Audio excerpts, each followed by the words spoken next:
Quelque chose n'allait pas. Mark Chen le sentit avant même que les alarmes ne se taisent. Avant que la vibration du module ne s'apaise. Avant que le silence étrange de cette planète inconnue ne s'installe autour de lui. Son cœur battait trop vite. Pas à cause de la descente. Pas à cause du danger. Mais à cause de cette certitude froide, profonde, presque instinctive. Quoi qu'il arrive ensuite, l'humanité ne serait plus jamais la même. Le module venait de se poser. La chaleur enveloppait déjà la coque, comme si la planète respirait contre lui. Mark resta immobile quelques secondes, les mains crispées sur les sangles de son siège. Il écouta. Aucun vent violent. Aucune alarme. Juste ce silence lourd, chargé de promesses ou de menaces. Il pensa à la Terre. Aux milliards de personnes qui ignoraient encore qu'un homme venait de poser le pied sur un monde étranger. Un monde peuplé. Un monde qui n'attendait pas l'humanité. Vous venez de la Terre, bienvenue dans mon histoire. Abonnez-vous à la chaîne pour ne manquer aucun récit et plongez avec moi dans cette aventure. Mark se leva enfin. Chaque geste était précis, appris, répété des centaines de fois. Mais aucun entraînement ne préparait vraiment à ce moment-là.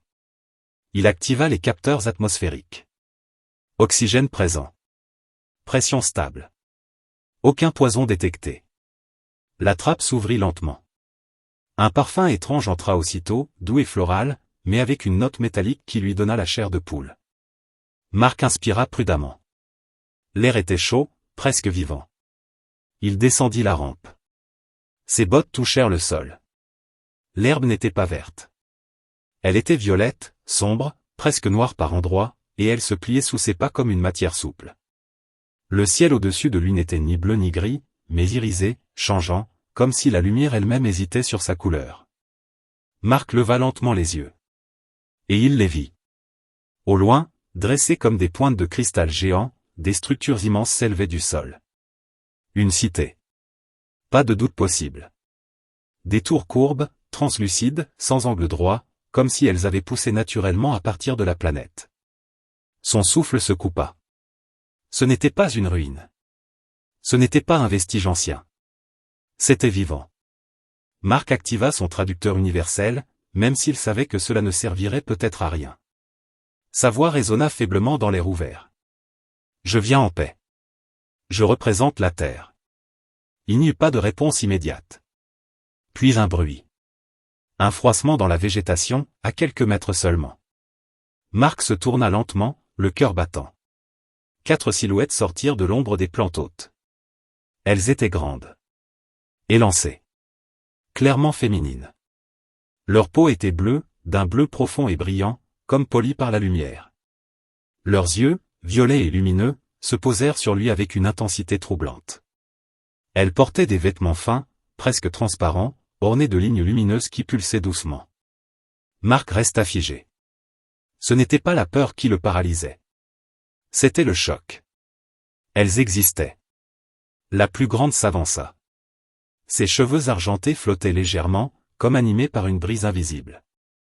Son regard parcourut Mark de la tête aux pieds, lentement, sans gêne. Un sourire étira ses lèvres. Voilà donc l'humain, dit-elle. Sa voix, traduite par l'appareil de Mark, portait une note claire de moquerie. Les 3 autres rirent doucement. Il est plus petit que je l'imaginais, lança l'une d'elles. Et si rose, ajouta une autre. On dirait une créature inachevée. Mark sentit la chaleur lui monter au visage. Je m'appelle Mark Chen, répondit-il calmement. Je viens pour établir un contact pacifique entre nos peuples. La grande extraterrestre éclata de rire. Pacifique ? Répéta-t-elle. Vous êtes amusants, vous les humains. Elle tourna la tête vers les autres. Regardez-le. Il croit être ici par choix. Mark serra les poings. L'humanité n'est pas faible, dit-il. Nous avons voyagé loin pour vous rencontrer. Elle s'approcha encore. Trop près. Mark sentit son souffle contre son visage. Ses yeux violets semblaient chercher quelque chose en lui, comme si elle analysait plus que son apparence. Vous êtes primitif, déclara-t-elle froidement. Votre planète n'est même pas digne de notre attention. Les rires reprirent derrière elle. Mark inspira profondément. Il se souvenait des instructions. Ne pas réagir avec colère. Ne pas répondre à la provocation. Peut-être, dit-il. Mais nous apprenons vite. Cette phrase changea quelque chose. La grande extraterrestre pencha légèrement la tête. Son sourire s'effaça un instant. Intéressant, murmura-t-elle. Marc profita de cette ouverture. Il sortit lentement un petit appareil de son sac, prit soin de montrer qu'il ne s'agissait pas d'une arme. Une image holographique s'éleva entre eux. La Terre. Bleue. Vivante. Fragile. Voici notre monde, expliqua Marc. Nous avons appris à survivre malgré nos limites. Les extraterrestres cessèrent de rire. L'une d'elles s'approcha de l'hologramme. Ses yeux s'illuminèrent. Votre atmosphère, dit-elle doucement. Elle est instable. Oui, répondit Marc. Mais elle nous a forcés à évoluer. La grande extraterrestre observa longuement la projection. Vous êtes étrange, humain, dit-elle enfin. Faible, mais tenace. Elle leva les yeux vers Marc. Suis-moi. Où, demanda-t-il. Dans notre cité. Les autres extraterrestres échangèrent des regards silencieux. Tu es sûr, demanda l'une d'elles. Très sûr. Marc sentit un frisson parcourir son dos. C'était exactement ce qu'il était venu chercher. Et exactement ce qu'il redoutait. Il hocha la tête. J'accepte. La grande extraterrestre sourit à nouveau. Mais cette fois, ce sourire n'était plus moqueur. Il était dangereux. Et tandis qu'il se dirigeait vers les tours de cristal, Marc comprit une chose essentielle. Les extraterrestres s'étaient moqués de la Terre. Elles s'étaient moquées de l'humanité. Mais elles venaient de commettre une erreur. Car l'humain n'était pas venu pour obéir. Il était venu pour changer leur monde. Et ce n'était que le début. Il marchait depuis longtemps déjà. Marc ne savait plus vraiment combien de minutes s'étaient écoulées depuis qu'il avait quitté le lieu d'atterrissage. Le sol violet avait peu à peu laissé place à une surface lisse, presque translucide, qui semblait réagir sous leurs pas. À chaque mouvement, une onde de lumière douce se propageait, comme si la cité ressentait leur présence. La grande extraterrestre marchait devant lui. Elle avançait avec assurance, le dos droit, sans jamais se retourner, comme si elle était certaine que Marc la suivait. Et il la suivait. Non pas par soumission, mais parce qu'il savait qu'il n'avait pas d'autre choix.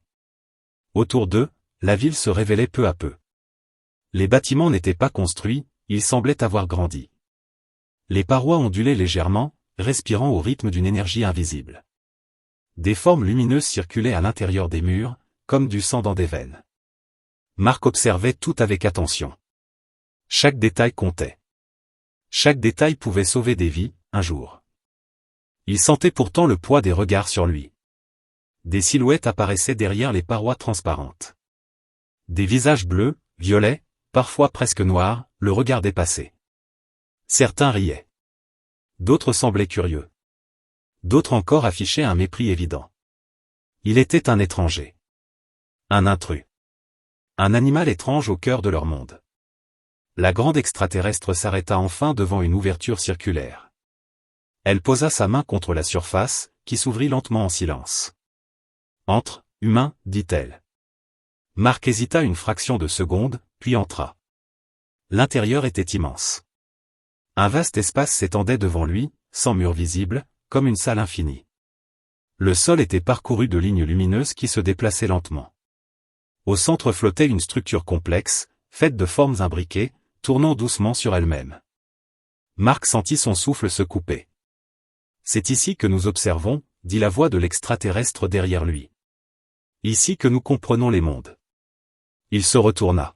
« Comprendre ou contrôler ?» demanda-t-il calmement. Elle esquissa un sourire. « Pour nous, c'est la même chose. » Marc s'approcha lentement de la structure centrale. Il comprit rapidement qu'il s'agissait d'un système d'analyse. Des images apparurent autour d'eux, représentant des planètes, des étoiles, des formes de vie diverses. Puis une image familière surgit. La Terre. Marc sentit une tension soudaine dans sa poitrine. « Vous nous observez depuis longtemps, dit-il. »« Depuis que vous avez commencé à lever les yeux vers le ciel, répondit-elle. Vous étiez bruyant. Désordonné. Fascinant. Et pourtant vous ne nous avez jamais contactés. Vous n'étiez pas prêts. Marc la fixa. Qui décide de cela? Elle s'approcha à son tour, son regard plongé dans le sien. Nous? Le silence pesa lourd. Marc sentit la colère monter, mais il la contint. Il pensa à tous ces humains, sur Terre, qui ignoraient qu'une autre espèce se croyait supérieure, jugeant leur valeur depuis l'ombre.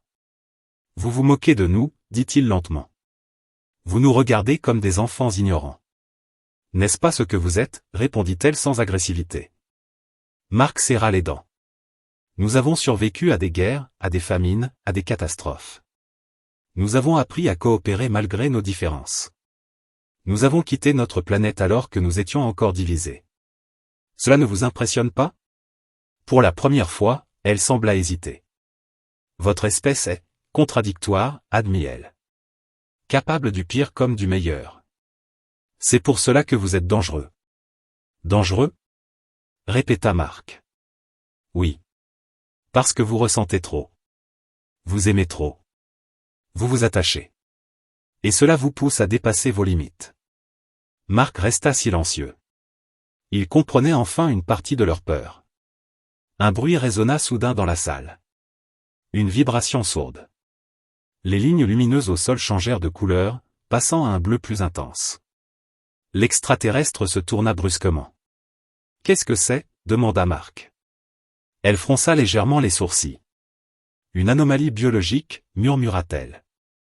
La structure centrale projeta de nouvelles données. Des symboles inconnus défilaient rapidement. L'extraterrestre s'approcha, analysant les informations. « Impossible » dit-elle à voix basse. « Quoi » insista Marc. Elle se tourna vers lui, le regard soudain plus sérieux, presque troublé. « Ton organisme interagit avec notre environnement d'une manière inattendue. » Marc sentit un frisson le parcourir. « Qu'est-ce que ça veut dire ?»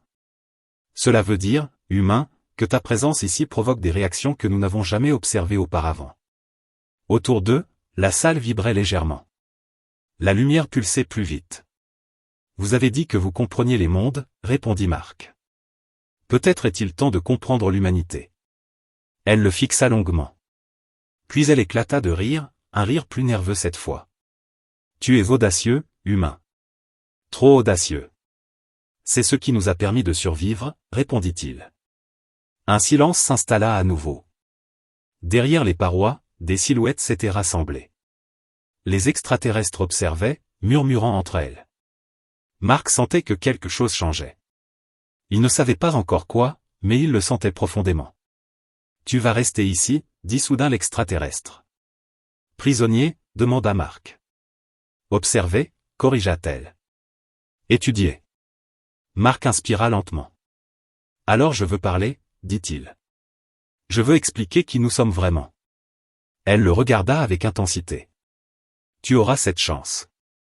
Mais sache une chose, humain. » Laquelle? Elle s'approcha encore, baissa légèrement la voix. « Si tu nous déçois, ton monde en paiera le prix. » Marc soutint son regard sans ciller. « Et si je vous surprends ?» Un silence. Puis, lentement, un sourire apparut sur son visage bleu. « Alors, peut-être, que tout changera. » La lumière s'intensifia autour d'eux. La structure centrale projeta de nouvelles images. Des futurs possibles. Des chemins divergents. Marc comprit alors que ce chapitre de l'histoire humaine ne se jouerait pas avec des armes, mais avec l'esprit, la volonté et l'émotion. Et pour la première fois depuis son arrivée, il ne se sentit plus inférieur. Il se sentit humain. Et cela, les extraterrestres n'étaient pas prêts à l'affronter. Marc ne dormit pas. Il ne savait même pas si le concept de nuit existait vraiment dans cette cité étrangère, mais son corps, lui, sentait le poids du temps. Il était allongé sur une surface souple, tiède, qui épousait parfaitement sa forme. Autour de lui, la pièce brillait d'une lumière douce, constante, sans source visible. Aucun angle, aucun coin. Tout était rond, fluide, presque rassurant, et pourtant profondément inquiétant. Il était seul. Ou du moins, c'est ce qu'il croyait. Il ferma les yeux, tenta de ralentir sa respiration.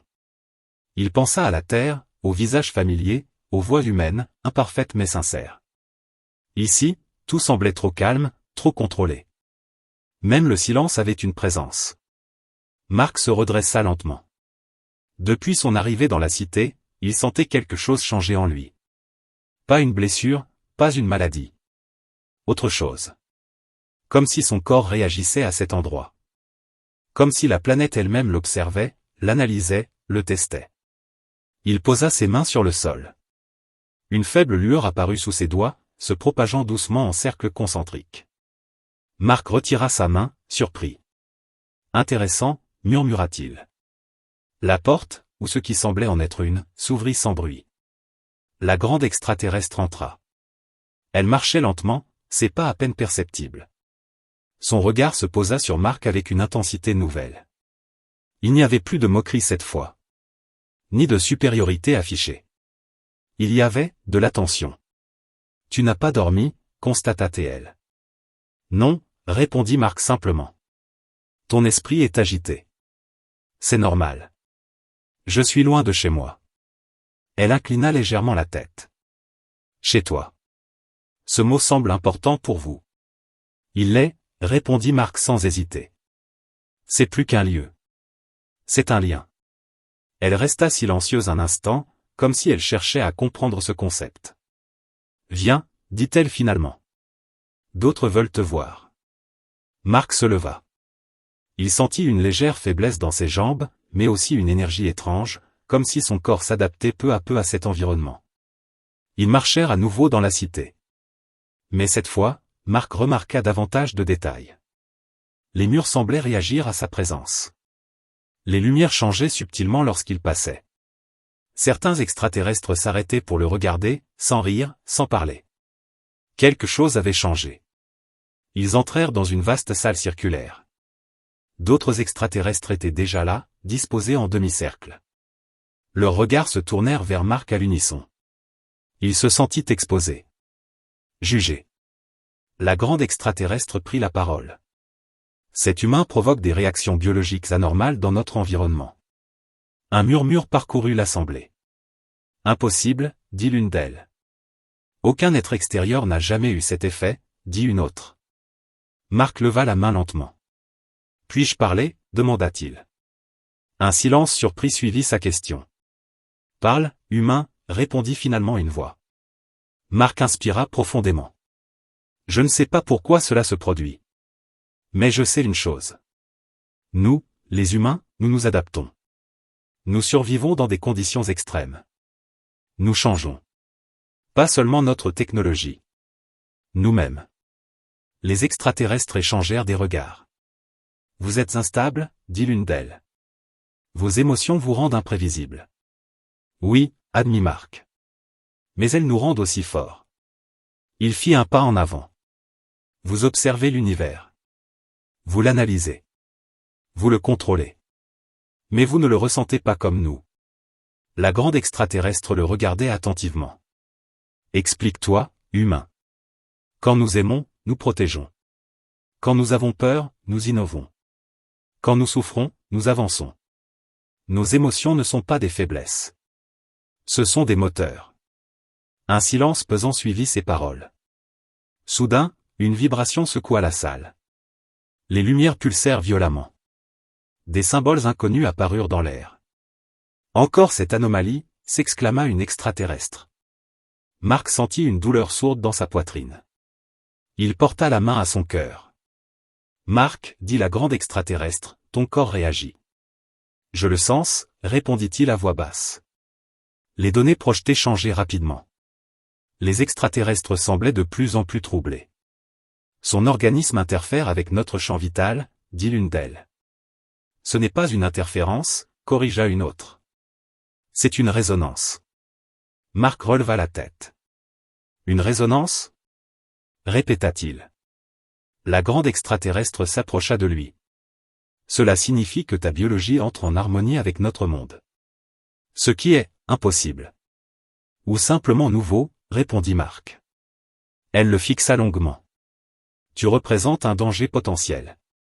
Pour vous, peut-être, dit Marc calmement.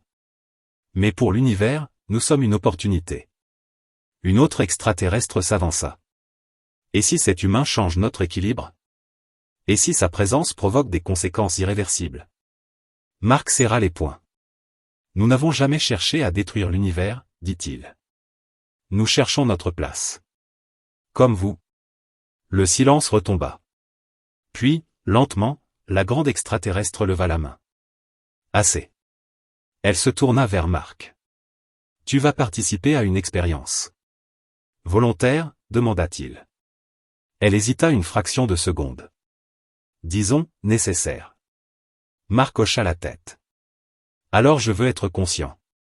Je veux comprendre ce qui m'arrive. Elle acquiesça. Ils le conduisirent dans une autre salle. Plus petite. Plus intime. Le sol y brillait d'une lumière pulsante. Marc s'allongea sur une plateforme organique qui s'ajusta à son corps. Respire lentement, dit la grande extraterrestre. Marc obéit. Une chaleur douce envahit son corps. Des images apparurent dans son esprit. La terre. Les océans. Les villes humaines. Les rires. Les larmes. Les guerres. Les réconciliations. Il sentit ses émotions amplifiées. Que vois-tu? Demanda-t-elle. Nous, répondit-il. Tout ce que nous sommes. Les capteurs autour de lui s'affolèrent. La lumière devint intense. C'est trop, dit une extraterrestre. Il va se briser. Marc serra les dents. Non, murmura-t-il. Nous ne nous brisons pas. Nous résistons. Il sentit une vague puissante le traverser. Une douleur intense. Puis, une clarté. La salle entière vibrait désormais au même rythme que son cœur. Les extraterrestres reculèrent, stupéfaites. Ils stabilisent le champ, dit l'une d'elles, incrédule. La grande extraterrestre regardait Marc comme si elle le voyait pour la première fois. Tu ne fais pas que réagir, humain, dit-elle. Tu influences.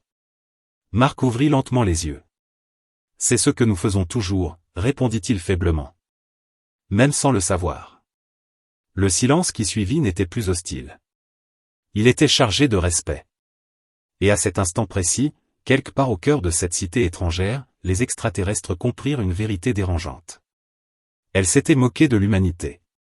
Mais l'humanité n'était pas venue pour se soumettre. Elle était venue pour évoluer. Et elle venait d'en être témoin. Marc mit du temps à reprendre pleinement conscience. Quand il ouvrit les yeux, la lumière n'était plus agressive. Elle était douce, stable, presque apaisante. Son corps semblait lourd, mais intact. Il inspira profondément. L'air entra sans difficulté dans ses poumons. Il était vivant. Plus que cela, il se sentait étrangement lucide, comme si chaque pensée était plus claire, plus nette. Il se redressa lentement. La salle avait changé. Les lignes lumineuses qui parcouraient le sol pulsaient désormais à un rythme régulier, synchronisé avec son cœur. Marc posa une main sur sa poitrine. Chaque battement résonnait autour de lui, comme si la pièce entière écoutait. Il n'était plus seul. Les extraterrestres se tenaient à distance, formant un cercle large. Elles ne riaient plus. Elles ne murmuraient plus. Leur regard était fixe, sérieux, parfois même troublé. La grande extraterrestre, celle qui l'avait guidé depuis le début, se tenait face à lui. « Tu as changé, dit-elle. » Marc cligna des yeux. « Je me sens différent, admit-il. Mais je reste humain. » Justement, répondit-elle. C'est cela qui nous inquiète. Elle fit un pas vers lui. Les autres ne la suivirent pas.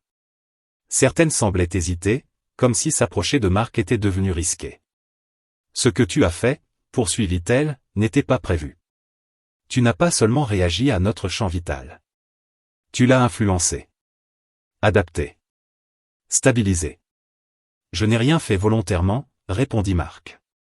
J'ai juste été moi-même. Ces mots résonnèrent dans la salle.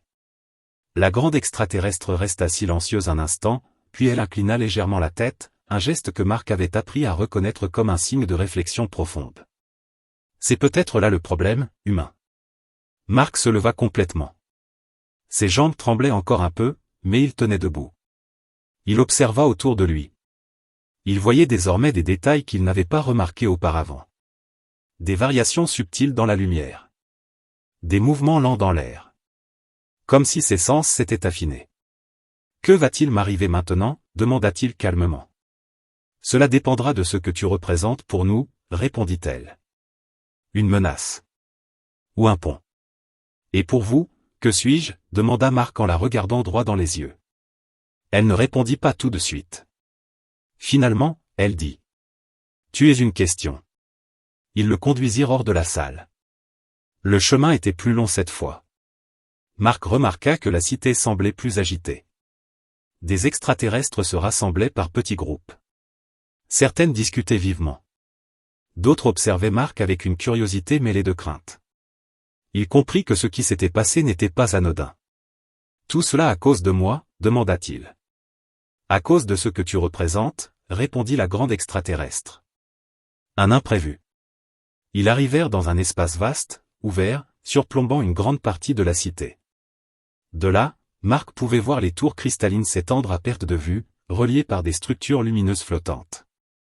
C'était magnifique. Mais sous cette beauté, il sentait une tension nouvelle. Notre société repose sur l'équilibre, expliqua l'extraterrestre. Tout est calculé. Prévu. Optimisé. Depuis des cycles innombrables.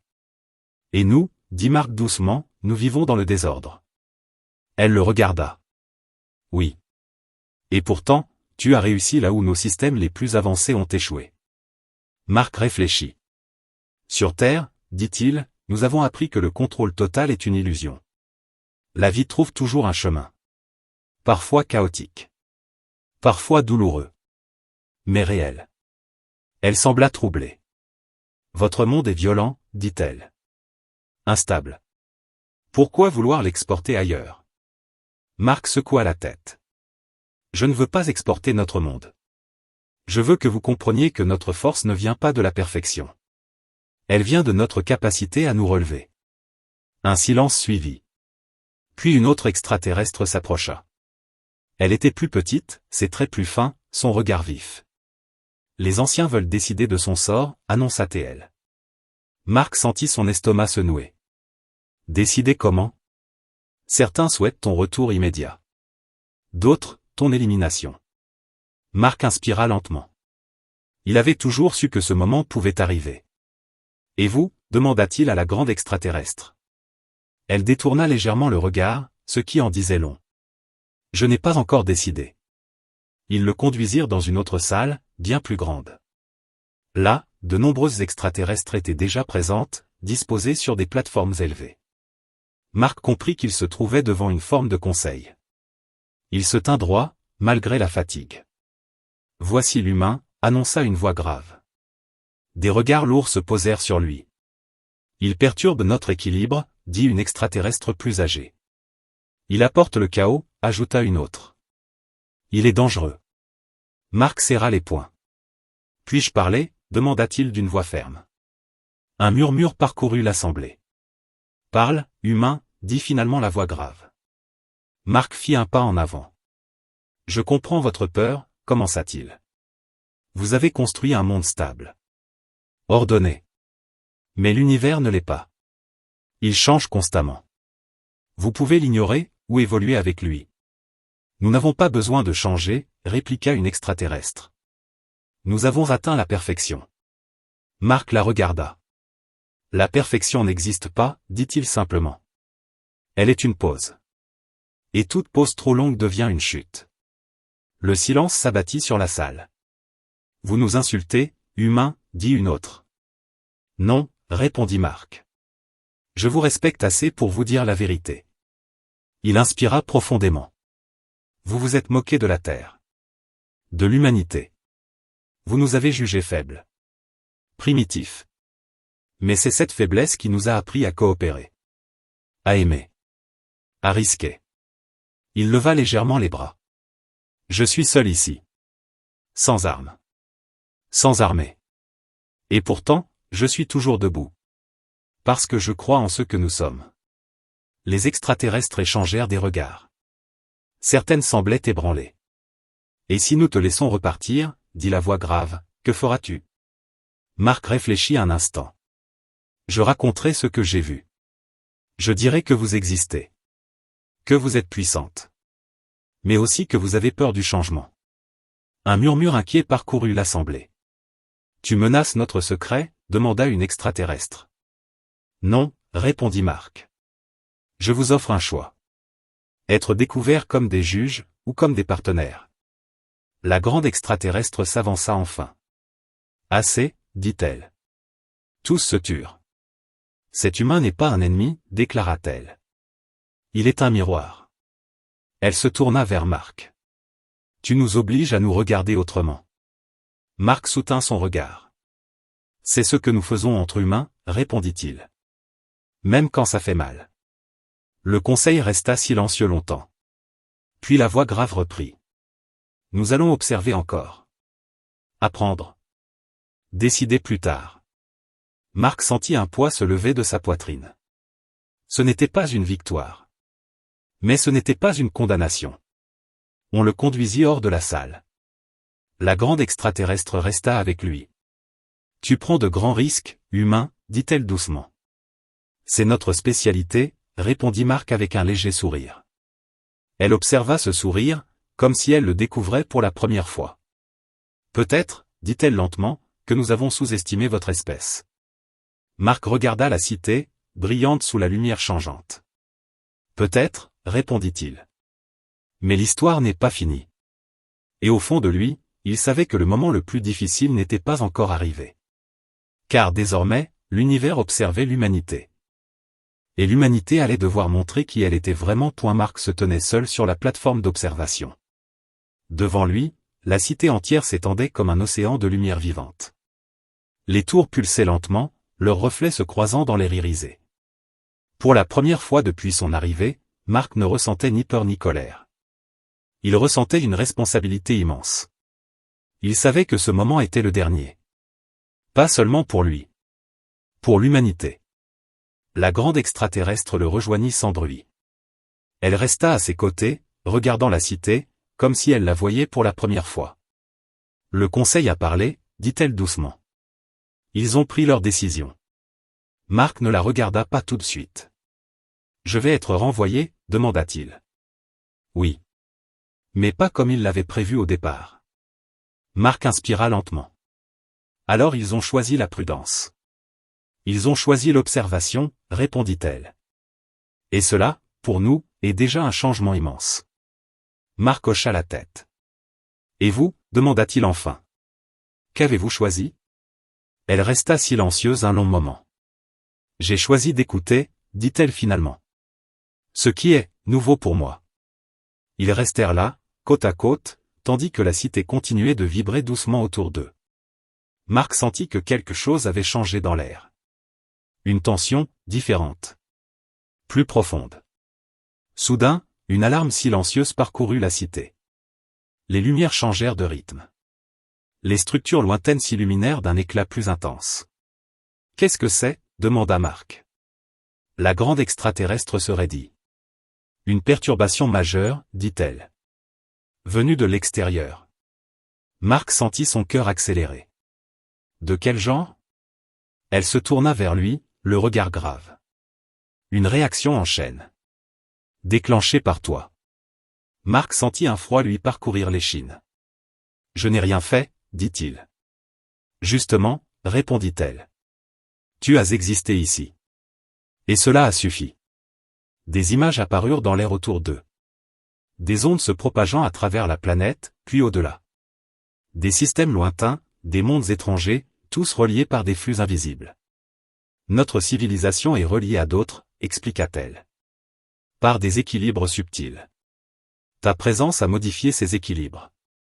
Mark fixa les images. Vous voulez dire que l'univers entier peut ressentir ce que nous sommes? Oui, répondit-elle. Et cela nous terrifie. Mark ferma les yeux un instant. Sur Terre, dit-il lentement, nous avons appris que chaque choix a des conséquences. Même les plus petits. Nous faisons des erreurs. Souvent. Mais nous avançons quand même. Il ouvrit les yeux. Si ma présence a provoqué cela, alors laissez-moi parler. Laissez-moi être ce que je suis. Et qu'es-tu, humain? Demanda-t-elle. Mark inspira profondément. Un messager. Pas par la force. par l'exemple. La cité vibra plus fortement. Des silhouettes extraterrestres apparurent autour de la plateforme. Le conseil approchait. La voix grave résonna dans l'air. « Humain Mark Shen, dit-elle. Tu as altéré des équilibres anciens. Tu représentes un risque. » Mark fit un pas en avant. « Je représente une vérité, répondit-il. L'univers n'est pas figé. Il évolue. Vous pouvez tenter de le contrôler, ou apprendre à grandir avec lui. Nous n'avons jamais eu besoin de croissance, répondit la voix. Alors pourquoi avez-vous peur, demanda Mark simplement. Un silence lourd tomba. La grande extraterrestre regarda le conseil. Il dit vrai, déclara-t-elle. Nous avons bâti notre société sur la stabilité, mais nous avons oublié le mouvement. Des murmures parcoururent l'assemblée. Et si l'humain a raison, dit une autre voix. Et s'il nous mène à notre perte, répondit une autre. Mark sentit le poids de chaque regard sur lui. Je ne vous promets pas la sécurité, dit-il. Aucun humain ne peut promettre cela. Mais je vous promets quelque chose de plus précieux. Quoi? Demanda la voix grave. Le choix. Il leva lentement les mains. Vous pouvez me renvoyer, effacer toute trace de mon passage et continuer comme avant. Ou vous pouvez accepter que l'univers soit plus vaste, plus imprévisible, mais aussi plus riche que ce que vous avez connu. La cité vibra une dernière fois, puis le silence revint. La voix grave parla à nouveau. Nous avons observé des millions de civilisations.